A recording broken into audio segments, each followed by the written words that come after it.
How to buy Sailor Moon token. Now this token came under the symbol of moon.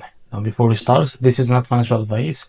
I am not professional or economic expert. So before investing in any project that you find on my channel, please do your own research, and also there is a referral code down in the description. You can get free money, rewards on crypto with the best referral code. Simply go below, fund your account and enjoy the benefits. Check them out in the description. So before going on buy this token, make sure to check the REFERRAL account and keep following the updates about this token. As you can see, this token is available on the screener. It created 17 hours ago and increased by 3000% in the last 24 hours. Now to be able to buy this token, it's easy and simple. Just copy the token address from here. This token address is under the Solana network. Open your funds wallet for that. Now as you can see here, click on swap and make sure you have enough Solana in your wallet. Now click here and paste the token address. So this is our token, click on it and here type how much you want to buy.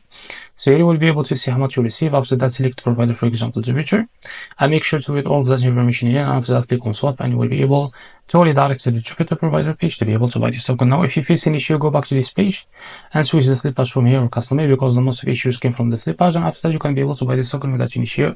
So this is how to buy a Moon token. If you found this very helpful, please like and subscribe. See you next video.